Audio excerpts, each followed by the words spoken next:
అమరావతి రాజధాని పైన ఓడిపోయినా సరే ఇంకా సిగ్గు లేకుండా రాజధానిని కించపరిచే విధంగా ఆ రాజధాని ప్రాంతంలో రాష్ట్ర అభివృద్ధి కోసం భూములు త్యాగం చేసినటువంటి రైతుల్ని, మహిళల్ని దారుణంగా, అసభ్యకరంగా మాట్లాడటం అనేది అందరం పార్టీలకు అతీతంగా ఖండించాల్సినటువంటి విషయం.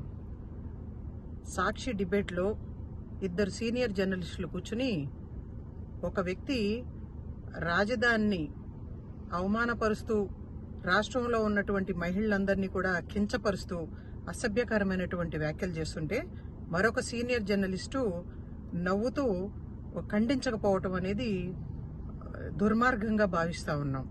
అమరావతి రాజధాని ఉద్యమ భాగస్వామురాలుగా, కాంగ్రెస్ పార్టీ ప్రతినిధిగా ఈ వ్యాఖ్యల్ని తీవ్రంగా ఖండించడంతో పాటు ఇది రాష్ట్ర వ్యాప్తంగా ఉన్నటువంటి మహిళల మనోభావాలని కించపరిచే విధంగా ఈ వ్యాఖ్యలు ఉన్నాయి. కాబట్టి మహిళలంటే లెక్క లేకుండా, వాళ్ళ ఇంట్లో కూడా మహిళలు ఉన్నారు అన్న కనీసం ఇంగిత జ్ఞానం లేకుండా, ఏమాత్రం సిగ్గుపడకుండా ఆడవాళ్ళని అవమానించటం, వీధుల్లోకి తీసుకురావటం, అసెంబ్లీలో మరి చంద్రబాబు నాయుడు గారి భార్యని ఆ రోజున అవమానిస్తూ వ్యాఖ్యలు చేయటమే కాదు, ఆ తర్వాత రాజశేఖర రెడ్డి గారి కోడలు అంటే జగన్మోహన్ రెడ్డి భార్యను కూడా అసభ్యకరంగా మాట్లాడినప్పుడు కూడా నేను తీవ్రంగా ఖండించడం జరిగింది.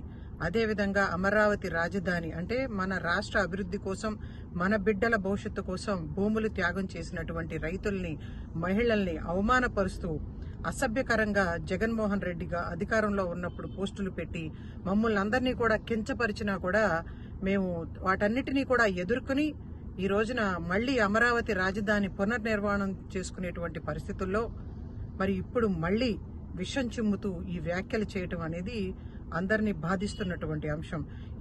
ఏం పాపం చేసుకున్నారు అమరావతి రాజధాని ప్రాంతంలో ఉన్నటువంటి మహిళలు?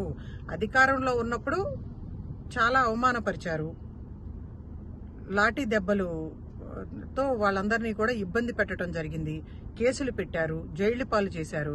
ఇప్పుడు అధికారాన్ని కోల్పోయిన తర్వాత కూడా ఏంటి, భూములు ఇవ్వటమే వాళ్ళు చేసిన పాపమా? రాష్ట్ర అభివృద్ధి కోసం త్యాగం చేయటమే వాళ్ళు చేసినటువంటి పాపమా అని చెప్పి నేను జగన్మోహన్ రెడ్డిని ప్రశ్నిస్తా ఉన్నాను.